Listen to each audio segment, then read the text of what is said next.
Hello everyone, welcome to my YouTube channel. तो आज हमारी हिस्ट्री की क्लास नंबर 32 और आज की क्लास में हम उत्तर मुगल कालीन शासकों के बारे में पढ़ेंगे। तो चलिए शुरू करते हैं। उत्तर कालीन मुगल शासक। औरंगजेब की मृत्यु के बाद जिन 11 बादशाहों ने भारत पर शासन किया उन्हें उत्तरकालीन मुगल शासक बादशाहों की संज्ञा प्रदान की गई है। औरंगजेब ने अपनी मृत्यु से पूर्व अपने जीवित 3 पुत्रों में अपने साम्राज्य को वसीयत के अनुसार विभाजित कर दिया था।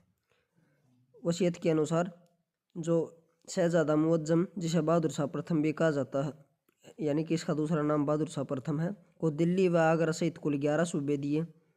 शहजादा आजम को गुजरात सहित 8 सूबे प्राप्त थे और शहजादा कामबख्श को हैदराबाद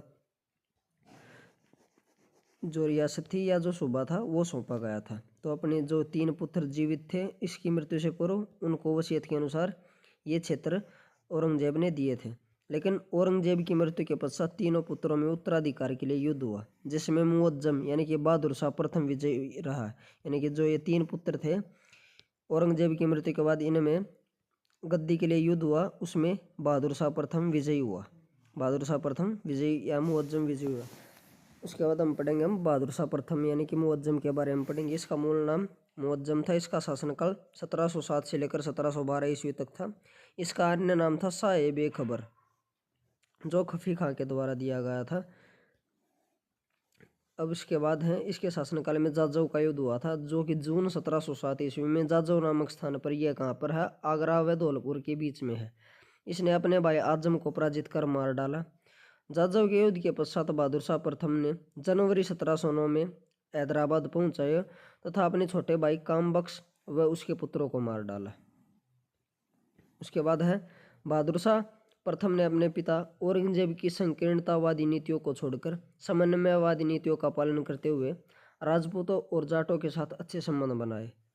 अगला पॉइंट है बहादुर शाह प्रथम को उसकी शासकीय क्षमता में अब रुचि न होने के कारण शाह बेखबर के नाम से भी जाना जाता था। तो शाह बेखबर इसे क्यों कहा जाता था? क्योंकि इसकी शासकीय कार्यों में ज़्यादा रुचि नहीं थी।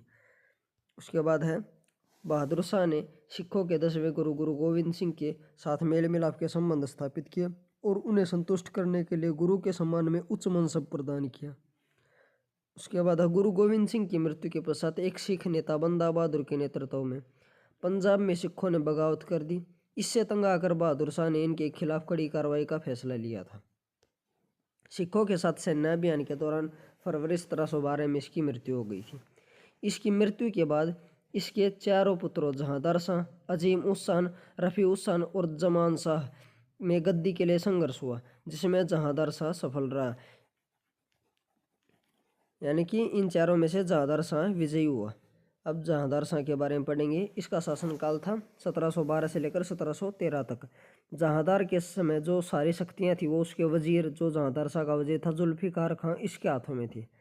और जहांदार शाह लाल कुमारी नामक वेश्या पर आसक्त रहता था तथा उसे हस्तक्षेप करने का आदेश दे रखा था, इसलिए इसे लंपट मूर्ख भी कहा जाता था। उसके बाद जहांदार शाह ने वित्तीय व्यवस्था में सुधार के लिए राजस्व वसूली का कार्य ठेके पर देने की नई व्यवस्था को प्रोत्साहन दिया और इसे इजारा व्यवस्था कहा जाता था। यानी कि जो राजस्व वसूली का कार्य इसने ठेके पर देने की प्रथा शुरू की थी उसे क्या कहा जाता था? इजारा प्रथा या इजारा व्यवस्था। अगला है सैयद बंधु अब्दुल खां और हुसैन अली ने अजीम उस शाह के पुत्र फर्रुखसियर द्वारा 1713 में जहांदार शाह की हत्या करवा दी। तो जहांदार शाह की हत्या किसके द्वारा करवाई गई? सैयद बंधुओं के द्वारा। किस? फर्रुखसियर से। यानी कि फर्रुखसियर ने इनके कहने पर जहांदार शाह की हत्या कर दी। उसके बाद है फर्रुखसियर। सैयद बंधुओं ने फर्रुखसियर को बादशाह बनाया था, इसलिए फर्रुखसियर ने अब्दुल खां को अपना वजीर तथा हुसैन अली को मीर बख्श का प्रदान किया। उसके बाद फर्रुखसियर असाध्य रोग यानी कि फोड़ा रोग से पीड़ित था, जिसका उपचार सर्जन डॉक्टर हैमिल्टन ने किया था। उसके बाद 1717 ईस्वी में इसने ईस्ट इंडिया कंपनी को पश्चिम बंगाल में व्यापार करने का फरमान जारी कर दिया।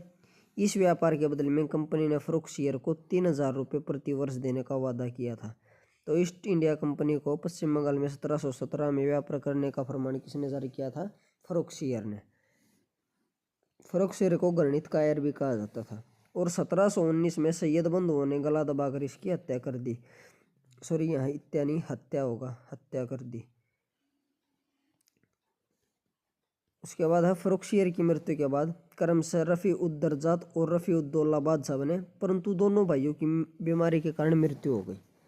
इसके बाद रफ़ी उद दौला यानी कि ये जो था, इन दोनों भाइयों में से रफ़ी उद दौला का जो पुत्र था शाहजहाँ, रफ़ी उद दौला जिसका दूसरा नाम शाहजहाँ द्वितीय भी था, यानी कि रफ़ी उद दौला का दूसरा नाम शाहजहाँ द्वितीय भी था। इसका पुत्र था रोशन अख्तर, जिसे मोहम्मद शाह भी कहा जाता था। उसको सैयद बंधुओं ने अगला मुगल बादशाह बनाया।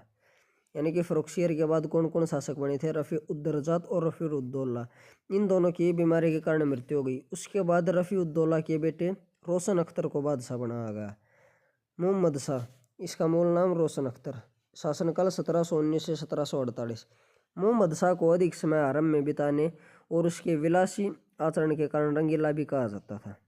1720 ईस्वी में सैयद बंधुओं का इसने अंत किया और जजिया कर को पूर्णतः समाप्त कर दिया। तो सैयद बंधुओं का अंत किसने किया? मोहम्मद शाह ने। उसके बाद है इसके शासनकाल में मुगल साम्राज्य का पतन सर्वाधिक तेजी से हुआ।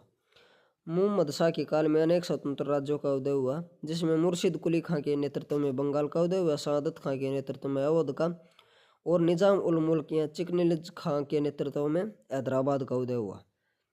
उसके बाद है करनाल का युद्ध 1739 में। यह युद्ध करनाल में नादिर शाह व मोहम्मद शाह के बीच लड़ा गया। इस युद्ध में मोहम्मद शाह की हार हुई तथा नादिर शाह ने उसे कैद कर लिया और दिल्ली पहुंचकर विश्व प्रसिद्ध सिंहासन तख्ते ताउस, जिसे मयूर सिंहासन भी कहा जाता है, उस पर अधिकार करके 15 दिनों तक शासन किया। इसके बाद दिल्ली को बर्बाद कर तख्ते ताउस कोहिनूर हीरा और लगभग 70 करोड़ रुपए लेकर फारस वापस चला गया तथा मोहम्मद शाह को आज़ाद कर दिया। तख्ते ताउस पर बैठने वाला अंतिम शासक मोहम्मद शाह ही था। उसके बाद है अहमद शाह, 1748 से लेकर 1754 ईस्वी तक। इसके समय राजमाता उदमबाई के नाम से प्रसिद्ध महिला का प्रशासनिक कार्यों में अत्यधिक हस्तक्षेप था। उसे किबलाए आलम की उपाधि प्राप्त थी और अहमद शाह ने हिजड़ों के सरदार जावेद खां को नवाब बहादुर की उपाधि प्रदान की थी। उसके बाद अगला पॉइंट है अहमद शाह के बारे में। 1754 में वजीर इमाद उल मुल्क ने मराठों के सहयोग से अहमद शाह को अपदस्थ करके आलमगीर द्वितीय को बादशाह बनाया। तो इसका जो वजीर था इमाद उल मुल्क, उसने मराठों की सहायता से इसको हटाकर गद्दी से आलमगीर द्वितीय को बादशाह बनाया। आलमगीर द्वितीय का शासनकाल था 1754 से लेकर 1759 तक। इसके काल की दो महत्वपूर्ण घटनाएं हैं। पहली ब्लैक होल की घटना जो कि 20 जून 1756 को घटित हुई थी। दूसरी प्लासी का युद्ध जो कि 23 जून 1757 को लड़ा गया था। उसके बाद शाह आलम द्वितीय। शाह आलम द्वितीय का शासनकाल 1759 से लेकर 1806 ईस्वी तक था। शाह आलम का मूल नाम अली गौर था।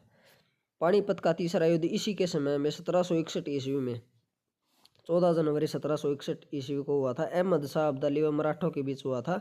इसमें मराठों की हार हुई थी, यानी कि अहमद शाह अब्दाली की जीत हुई। और बक्सर का युद्ध भी इसी के समय पर हुआ था, शाह आलम द्वितीय के समय। उसके बाद है अकबर द्वितीय। इसका शासनकाल 1806 से लेकर 1837 ईस्वी तक था। अकबर द्वितीय अंग्रेजों के संरक्षण में बनने वाला पहला बादशाह था। तो अंग्रेजों के संरक्षण में बनने वाला पहला मुगल बादशाह कौन था? अकबर द्वितीय। अकबर द्वितीय ने राजा राम मोहन राय को राजा की उपाधि प्रदान की थी। उसके बाद शासक बने बहादुर शाह द्वितीय, जिसे बहादुर शाह जफर भी कहा जाता था। इसका शासनकाल 1837 से लेकर 1857 तक था। यह अंतिम मुगल बादशाह था। तो अंतिम मुगल बादशाह कौन सा था? बहादुर शाह जफर या बहादुर शाह द्वितीय भी इसका नाम था। उसके बाद है 1857 के विद्रोह के नेतृत्व इसने दिल्ली से किया था, जिसके कारण अंग्रेजों ने 1858 को इसे कैद करके रंगून भेज दिया। बहादुर शाह जफर उपनाम से शेरो शायरिया लिखता था। लाल किला में स्थित ईरा महल का निर्माण भी बहादुर शाह जफर ने ही करवाया था और मशहूर शायर मिर्जा गालिब इसी के समय दिल्ली में रहते थे। और इसी के साथ ये टॉपिक खत्म होता है।